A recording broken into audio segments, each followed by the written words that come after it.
En Guayaquil y a través de Estéreo Alausí también, en la provincia de Chimborazo y Nueva Revelación también allá en Tungurahua. Reciban un saludo de quien les habla, Pastor Jonathan Ramírez.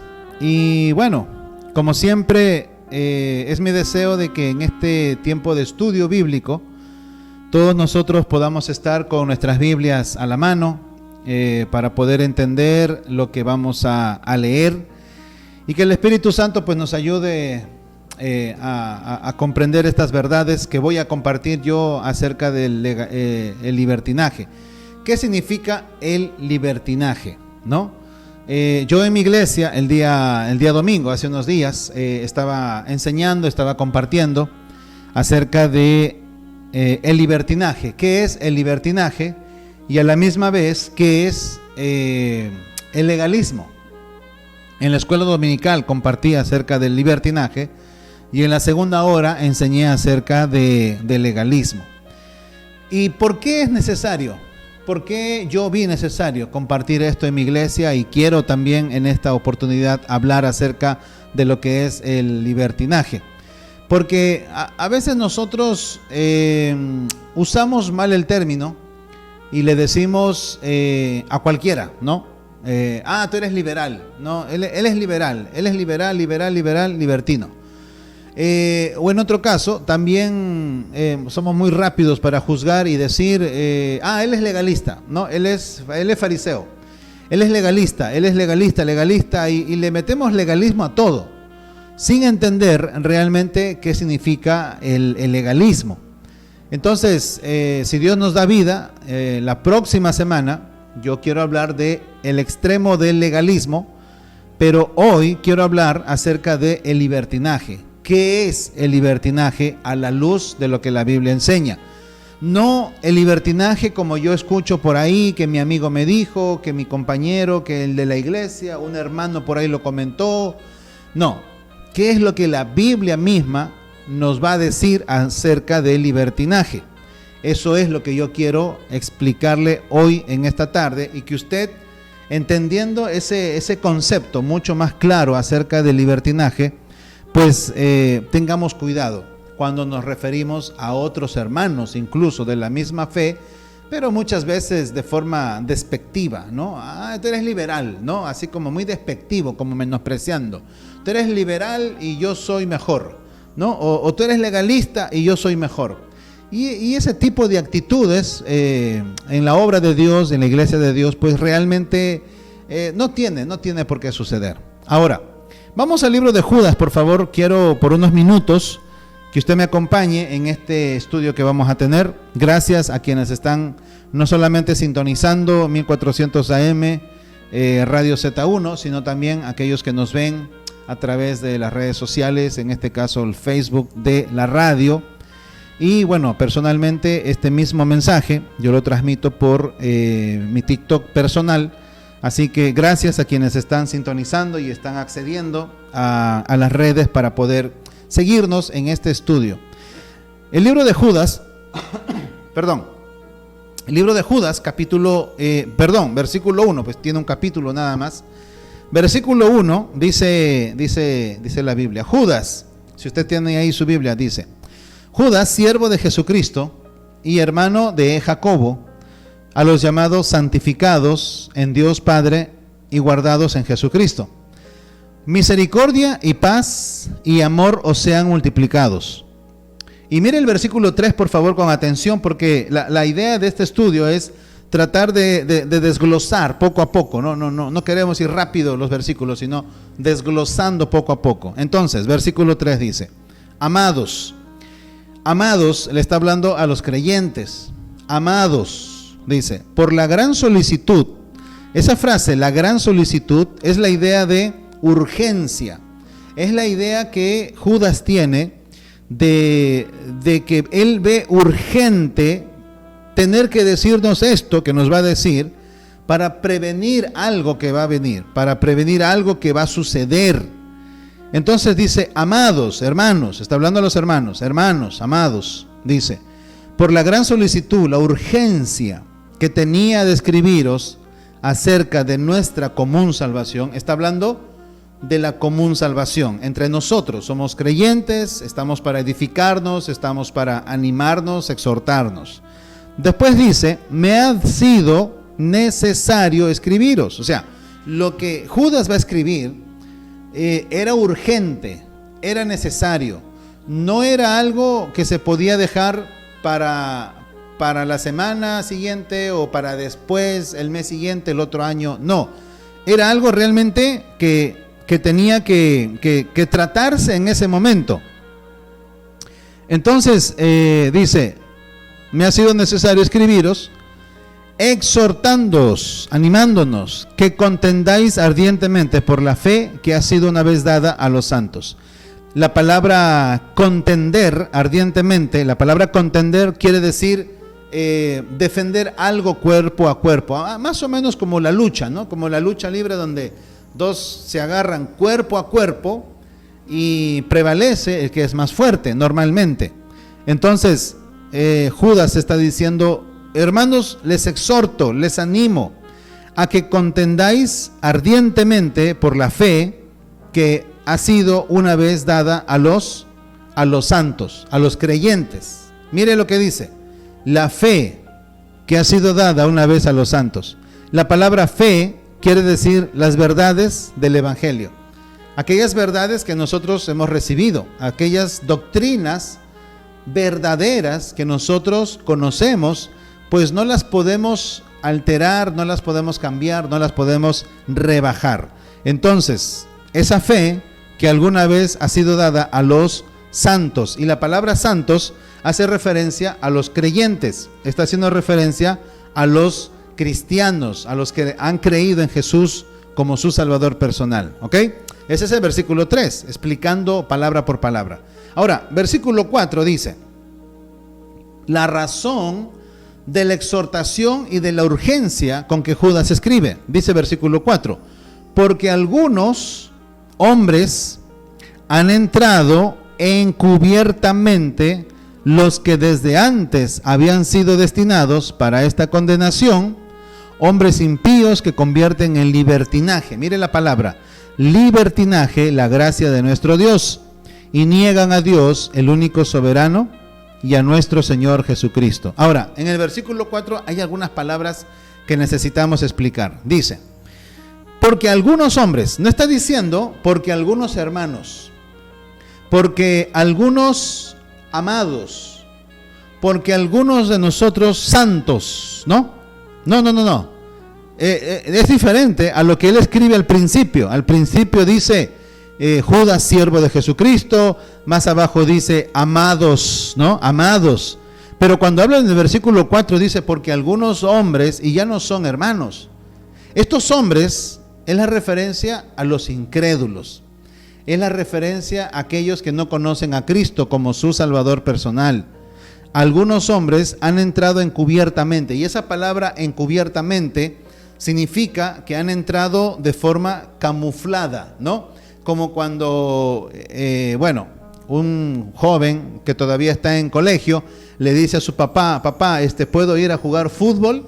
Voy a jugar fútbol con mis amigos y por favor dame permiso. El papá le dice, bueno, está bien, te doy permiso, pero vienes a las 9 de la noche, 8 máximo, 8 ya digamos. A las 8 yo me voy a dormir, tú tienes que estar aquí a las 8 en punto, ya. El hijo le dice, no, está bien papá. Se va el hijo, juega, se olvidó de la hora, se relajó y al final llega a las 11 de la noche. 11 de la noche. Y el muchacho viene con miedo, pensando mi papá va a estar seguramente en la puerta y me va a castigar y me va a dar una cueriza. Entonces, ¿qué dice el hijo?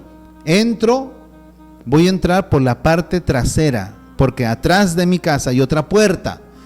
Y voy a entrar por esa puerta, pero así voy a abrir la llave, despacito, que no se oiga.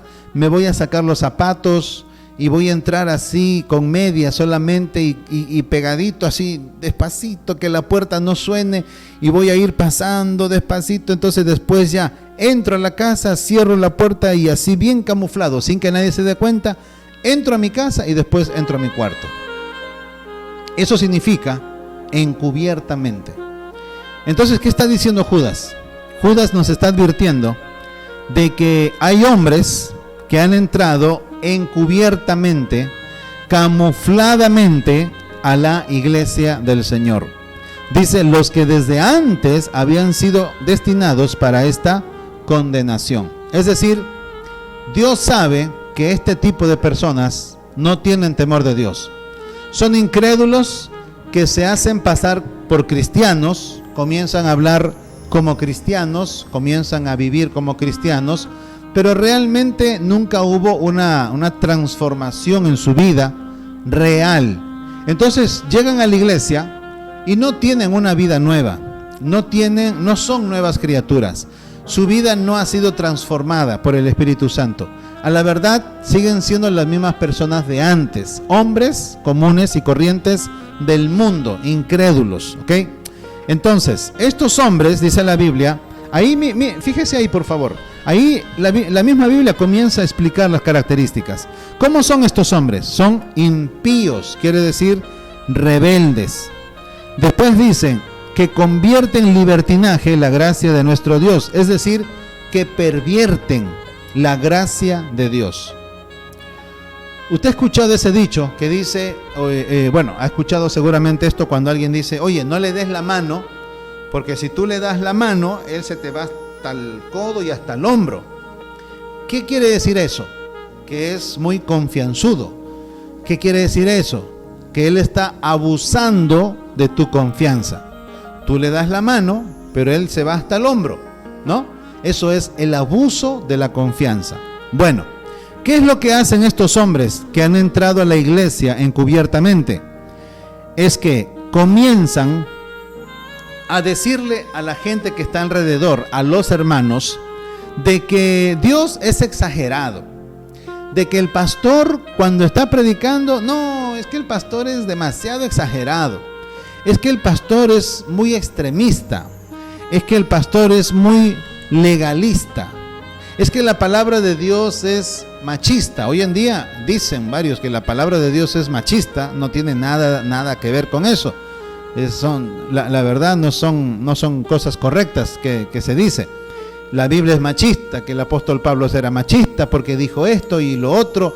Y esta gente que entra a las iglesias comienzan a confundir a los jóvenes o a los hermanos, aquellos que seguramente también son nuevos en la fe, porque se supone que uno que tiene más tiempo en la iglesia, más tiempo en la palabra de Dios, puede discernir con sabiduría quién es un hermano verdadero y quién no lo es.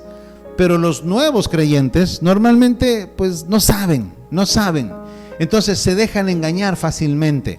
Y ahí están estos hombres que han sido encubiertamente, han entrado a la iglesia y dice que convierten en libertinaje la gracia de nuestro Dios y niegan al único Dios soberano y a nuestro Señor Jesucristo. Es decir, niegan la palabra de Dios, niegan la presencia y los mandamientos de Dios. Dios ha dicho cosas, por su palabra lo sabemos. La Biblia es la palabra de Dios. Jesús ha hablado, Él es la palabra de Dios. Entonces, estos hombres vienen y comienzan a decir, no, es que la Biblia fue escrita, mira, la Biblia fue escrita hace 2000 años. Ya hoy en día los tiempos han cambiado, hoy en día los tiempos son diferentes, hoy los jóvenes son más abiertos, la mente más abierta, somos más modernos, la tecnología, la Biblia ya es como muy anticuada porque no tiene ya muchos años. Hoy ya creemos en un evangelio distinto, más chévere, más actual. Y lo que comienzan a hacer los libertinos o estos incrédulos que se meten a la iglesia es que tú abuses de la gracia de Dios. ¿Qué es la gracia de Dios? La gracia de Dios es un favor que Dios nos ha otorgado que tú y yo no merecemos. Por ejemplo, Jesús es la gracia de Dios. El perdón es por gracia de Dios. La misericordia es por gracia de Dios. Su amor, su generosidad, su afecto, su cariño, su amor hacia nosotros, de Dios hacia nosotros, es por pura gracia. Nosotros no merecemos eso. El Señor no solamente nos salvó, sino que nos liberó liberó del pecado, rompió las cadenas del pecado y me hizo libre en Cristo gracias a su gracia y misericordia. Entonces, ¿qué pasa? Llegó un momento en el que yo digo, bueno, sí, yo soy salvo, yo voy a la iglesia, pero yo pienso, ¿no? Pero yo creo, a mí me parece. Y es que comenzamos a recibir influencia de aquellos incrédulos que se hacen pasar por creyentes. Y nos están induciendo al libertinaje, que es abusar de la gracia de Dios, de la libertad que Él nos ha dado. Ya no somos esclavos del pecado. Ya el Señor rompió las cadenas. Ya no estamos para servir al pecado. Ya no somos esclavos del pecado. Sin embargo, siendo libres ahora en Cristo, nuestra libertad y nuestra gratitud a Dios nos debe llevar a servirle, a honrarle.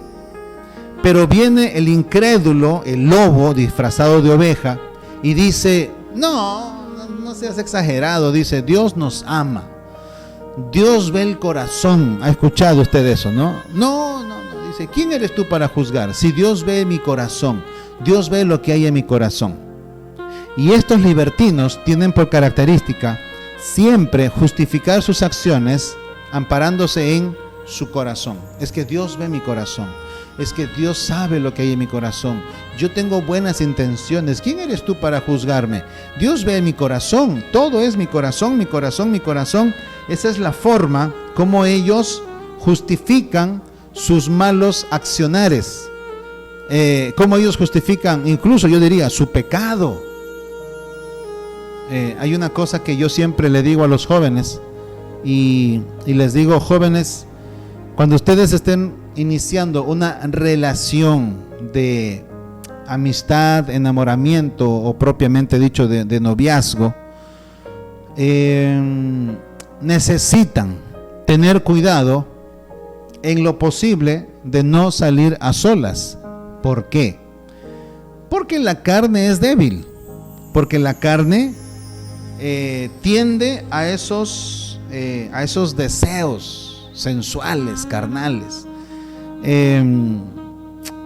Usted sabe, si usted me está escuchando y es varón y es un hombre, usted sabe que cuando un hombre toca a una mujer, y no estoy hablando de un toque de saludar o un abrazo por cumpleaños, Navidad, no estoy hablando de eso. Eso es algo normal, digamos, ¿no? Algo que por amistad se puede hacer. Pero yo estoy hablando de otro tipo de toque. Yo le digo a los jóvenes de mi iglesia, no se toquen entre ustedes, jóvenes, señoritas, porque eso produce algo en el cuerpo, eso produce algo y despierta cosas en mi cuerpo y en mi mente que yo no debería despertar todavía. Dejemos ciertos tocamientos, ciertos abrazos, ciertas caricias para lo que es el matrimonio. Pero en una relación de amistad, de enamoramiento y de noviazgo, incluso yo diría, tengan mucho cuidado. ¿Por qué? Porque después estamos lamentando que la señorita salió embarazada. ¿Por qué? Por un momento de desenfreno, de descontrol, ¿no? Porque las hormonas comenzaron a volverse locas cuando comenzaron a acariciarse, a abrazarse, a darse besos por aquí, por allá, y de repente terminaron en la cama y al final la niña termina embarazada y el muchacho, que ni siquiera terminó el colegio o está pronto a entrar a la universidad, ya es padre de un hijo y ahora tiene que cuidarlo, mantenerlo, y oh sorpresa, ¿quiénes lo van a mantener? Los abuelos. Para evitar eso, yo siempre digo, no estén a solas, no estén jugando con fuego, no estén tocándose, siempre mantengan una distancia, un respeto, y peor aún, salgan a solas. Y aún peor, si son novios o enamorados, tengan muchísimo cuidado con eso. ¿Por qué? Porque, por ejemplo, 1 Corintios capítulo 7, versículo 1 en adelante, cuando Pablo habla del matrimonio, él da unas palabras diciendo, varón, no toques mujer. ¿Es esto legalismo? ¿Es esto exagerado? ¿Sabe lo que diría un libertino? ¿Sabe lo que diría un incrédulo que se mete a la iglesia disfrazado, es un lobo disfrazado de oveja, y escucha una enseñanza así, lo que le va a decir al de al lado, le va a decir, oye, eso que tu pastor dijo, no, eso es exagerado. Yo no creo que Dios se enoje si tú y tu novia se besan y por ahí se acarician. Eso es una muestra de cariño, de afecto, de amor, porque al final Dios ve tu corazón y tu corazón es bueno, tu corazón, yo sé que tú tienes buenas intenciones, de que tú no eres malo. Yo sé que Dios, yo sé que Dios entiende, ¿no?, de que somos hombres, y una y tras otra excusa, más excusas, más excusas. Eso es lo que hace un libertino. Abusa de la gracia de Dios. Y nosotros, hermanos, no debiéramos caer en ese tipo de engaños. No debiéramos caer en ese tipo de lazos que nos llevan más y más al extremo del libertinaje.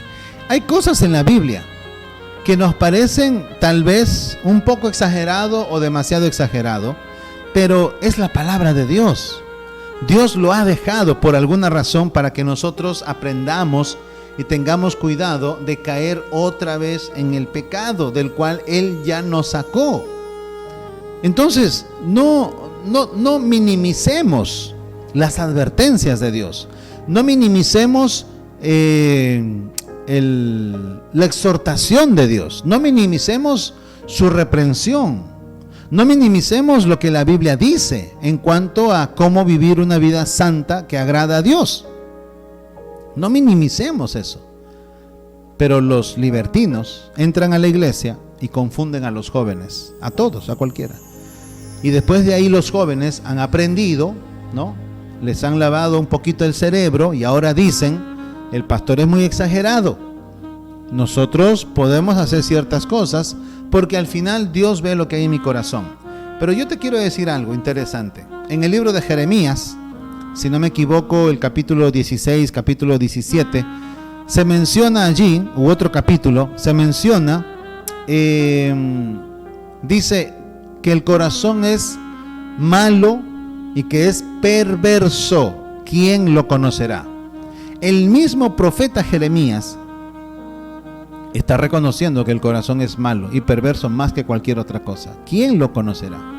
Entonces, cuando alguien dice, no, pastor, lo que pasa es que Dios ve mi corazón, lo que pasa es que Dios sabe mis intenciones, y yo creo que lo que usted dice, la Biblia dice, muy exagerado, yo creo que demasiado extremista, muy legalista, no, yo creo que un poco suave nomás, yo creo que hay cosas que Dios permite. Además, nosotros lo hacemos con corazón, lo hacemos con corazón y lo hacemos con corazón y siempre nosotros queremos estar ahí conociendo y haciendo, y no es la voluntad de Dios. Entonces la gente muchas veces tristemente, ¿no?, justifican el hecho de querer cometer pecados pensando de que Dios está de acuerdo con eso.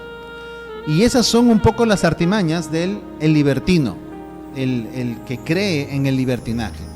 Pero ¿quiénes son los que inician todo esto? Pues son los falsos hermanos entre nosotros. Aquellos que se han entrado encubiertamente, camufladamente a la congregación y comienzan a confundir a la gente, comienzan a confundir al rebaño. Al final le voy a dar algunas cosas resumido de lo que significa esto del libertinaje. Pero vaya conmigo por favor a Romanos. Vamos a ver otros pasajes donde Pablo va a hablar acerca de que no podemos ya pecar, no podemos volver al camino del pecado. Ya somos libres en Cristo, somos libres. Pero libres no para volver a pecar, sino libres para poder servirle a Él, para que nuestro cuerpo sea un instrumento de justicia. Mire lo que dice, por ejemplo, Romanos capítulo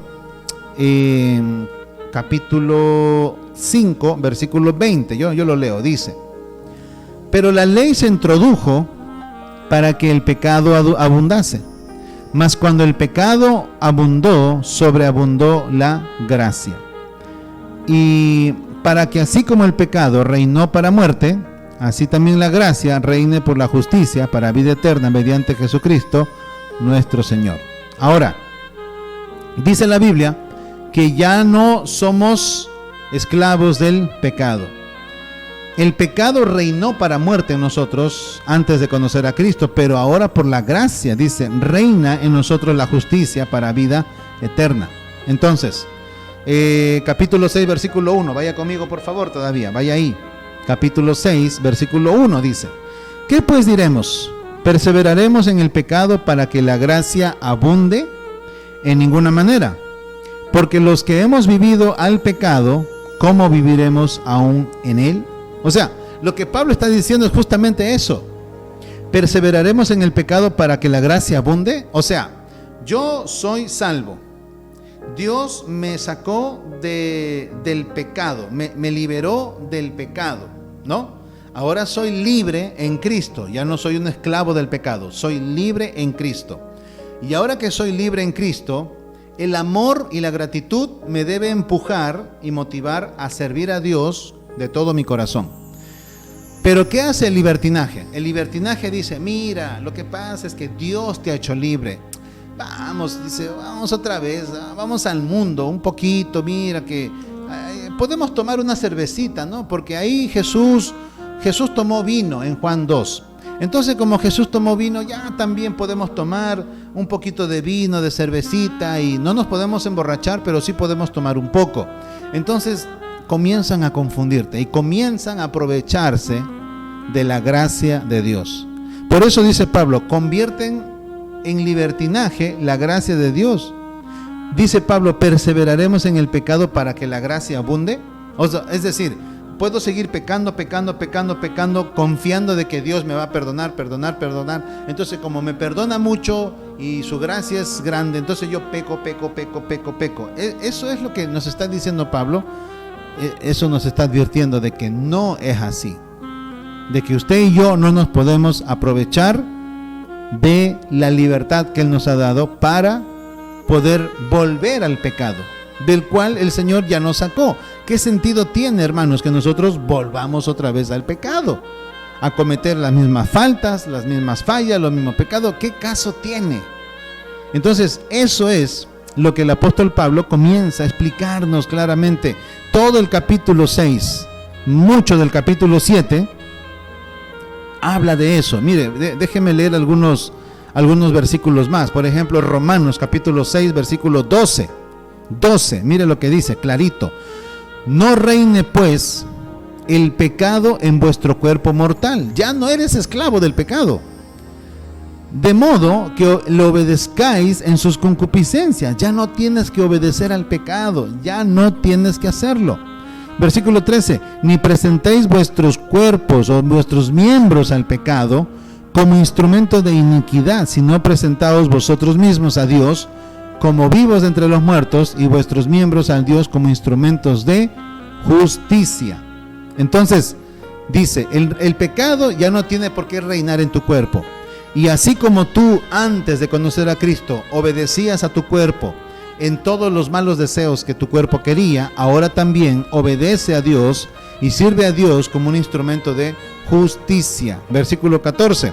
Porque el pecado no se enseñoreará de vosotros, pues no estáis bajo la ley, sino bajo la gracia. ¿Qué pues? ¿Pecaremos porque no estamos bajo la ley, sino bajo la gracia? Otra vez Pablo dice, en ninguna manera. Entonces, la gracia de Dios es un favor que nosotros no merecemos. Es un regalo que Dios nos da.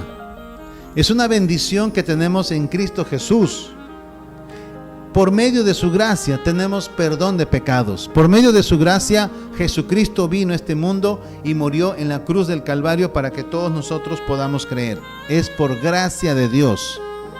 Pero ese favor que no merecemos, esa sangre preciosa, esa muerte en la cruz del Calvario, nosotros no nos podemos aprovechar, no podemos abusar de su amor, no podemos abusar de su perdón abusar de su gracia, abusar de su bondad, de su misericordia y volver a los caminos del pecado una y otra vez y peca y peca y peca bajo el argumento de que es que Dios ve mi corazón, es que Dios sabe lo que hay en mi corazón, es que yo no tengo malas intenciones, es que mi corazón me guía, es que mi corazón, y todo lo justificamos. Ese es el cuidado que debemos tener, ese es el libertinaje. Usted y yo no nos podemos aprovechar de la gracia de Dios. Si queremos vivir una vida que agrada a Dios, lea la Biblia y usted va a encontrar ahí las instrucciones claras de lo que necesitamos hacer para vivir una vida que agrada a Dios y realmente corresponder a su gracia. Porque si Él murió, Pablo dice en 2 Corintios 5, versículo 14, 15, Pablo le dice a los corintios: si uno murió por todos y por todos murió, entonces ¿cómo nosotros, los que vivimos, no podemos vivir por Él? Algo así. Y Pablo está diciendo: no nos aprovechemos de la gracia de Dios, no de su misericordia, de su perdón, de su sangre. No nos aprovechemos, no abusemos. Más bien, sirvamos como instrumentos de justicia, por amor de su nombre, por gratitud a todo lo que Él ha hecho por nosotros. Eso es, queridos hermanos, el libertinaje. Déjenme resumir algunas cosas rápidamente. Características de lo que es el libertinaje. Características de lo que es el libertinaje. Primero, es el abuso de la gracia. El libertinaje es abuso de la gracia. Usar la doctrina de la gracia de Dios como excusa para pecar. Estamos convirtiendo la gracia en desgracia. ¿Qué es el libertinaje? Es el abuso de la gracia de Dios. Ay, es que como Dios me ama tanto en su gracia y me perdona y siempre me da otra oportunidad, entonces yo vuelvo a pecar, peco. Eso no. Te estás aprovechando de la gracia de Dios, estás abusando. Vive una vida santa, vive una vida que agrada a Dios y no abuses de su misericordia, de su amor, de su bondad, de su amor hacia ti, de su perdón. No abuses. Segunda cosa, característica de lo que es el libertinaje según la Biblia. La segunda característica es el desenfreno. Una persona que incita al libertinaje es una persona que no tiene límites, no ve límites. Él vive como le da la gana. Él vive como le da la gana, habla, hace, incita, seduce, lleva por mal camino. Es decir, tú le dices: oye, ¿qué estás haciendo? No hagas eso que no es correcto. Y ¿qué cosa? Y niega todo y se enoja. Y si tú le llamas la atención, se vuelve necio, se amarga, se va de la iglesia, habla mal de ti. Ese es el hombre que tiene características de un libertino o de libertinaje. Actúa sin límites, vive en desenfreno, vive sin vergüenza, vive con groserías, vive siendo un hombre sensual que se deja llevar justamente por su cuerpo, por los deseos de la carne, y va a cometer todos los pecados que pueda y va a justificar siempre: es que Dios ve mi corazón. Tú no eres quien para juzgarme, porque Dios ve mi corazón. Tú no ves mi corazón. ¿Quién eres tú para juzgarme? Y comienza a justificar su desenfreno. Número 3. Características del libertinaje según la Biblia. Obras de la carne. El libertino normalmente quiere volver a las obras de la carne: borracheras, inmoralidad sexual, lujos excesivos, pasiones desordenadas, como dice Gálatas 5, 19 al 21, que es la manifestación de la carne. Eso nosotros no podemos hacer. El creyente, más bien dice la Biblia, según Gálatas 5, dice: debe manifestar el fruto del Espíritu Santo, que es amor, gozo, paz, paciencia, benignidad, bondad, fe, mansedumbre, templanza. Contra tales cosas no hay ley. Eso es lo que yo tengo que manifestar. Pero, ¿obras de la carne? ¿Manifestar obras de la carne otra vez? Argumentando de que Dios perdona, de que Dios me ama. No. Es como el hijo que se aprovecha del papá y de la mamá. A veces los padres aman tanto a sus hijos que los hijos son malagradecidos y se aprovechan. Son vagos, no quieren trabajar, no quieren ayudar en casa, y encima de eso mamá, papá les tienen que dar la comida, un cuarto, pagarle el alquiler, de pagarle la mensualidad del teléfono, del internet, comprarle su ropita, y ahí está el muchacho, vamos a suponer como de 25 años, que no quiere aportar en casa y que es un aprovechador, se aprovecha del amor de sus padres y abusa del amor de sus padres. Eso también lo vemos en las familias, eso también lo vemos en la iglesia. Es gente que vuelve a las obras de la carne. Es gente que todavía es esclava del pecado, porque supuestamente, ¿no? Supuestamente esa libertad que ata a la persona a sus deseos pecaminosos en lugar de liberarlo. Entonces, como los libertinos vuelven a las obras de la carne y viven en desenfreno, básicamente están todavía siendo esclavos del pecado, solamente que no lo reconocen. No han nacido de nuevos, no son nuevas criaturas, son esclavos del pecado todavía. Y por último, característica número 5, el libertinaje es contrario a la vida cristiana, no tiene nada que ver con la vida cristiana, es incompatible con seguir a Cristo, ser lleno del Espíritu Santo. Los cristianos se niegan a sí mismos y viven un autocontrol ayudado por el Espíritu Santo. El Espíritu Santo nos conmueve, nos guía, nos exhorta, me hace recordar, me ayuda a tomar mejores decisiones. La vida del libertinaje, hermanos, es contrario a la vida cristiana, absolutamente. Así que estas son algunas características de lo que es el libertinaje. Ejemplos bíblicos relacionados, puede anotar usted Gálatas 5, 19 al 21, Efesios 5, 18, 1 de Pedro 4, 3. Todo eso, hermanos, habla del libertinaje, del cuidado que debemos tener. Así que escuche bien, por favor, para resumir todo y vamos terminando. La verdadera libertad y el libertinaje. ¿Qué es? ¿Cómo se define? Escuche. La libertad bíblica, la verdadera libertad bíblica, es poder elegir el bien y servir a otros. La verdadera libertad bíblica es elegir bien, el poder de elegir bien y servir a otros. En cambio, el libertinaje es usar esa libertad para volver a satisfacer los deseos de la carne. Esa es la libertad. Ese es el libertinaje.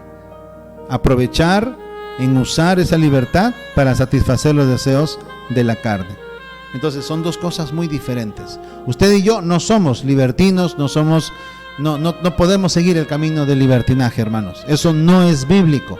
Tenemos que tener mucho cuidado y escuche con mucho cuidado a todo predicador que te anima, hermanos, hermanas, que te animan a hacer lo incorrecto, lo que no es correcto ante de Dios. A veces muchos de ellos nos animan a hacerlo y eso no está bien. Así que con estos pasajes del libro de Romanos y el libro de Judas, que todavía es muchísimo más el estudio, pero creo que ha visto lo suficiente, yo quería explicar qué es el libertinaje. Y espero, hermanos, que haya quedado claro y que usted, según todo lo que hemos estudiado, pues usted pueda pensar y decir, bueno, yo a veces me he comportado como un libertino, o yo no soy un libertino. Qué bueno, gracias a Dios. Pues tenemos que crecer y mejorar en cada aspecto de nuestra vida. Así que espero que haya quedado claro qué es el libertinaje. La próxima semana vamos a hablar acerca de qué es el legalismo.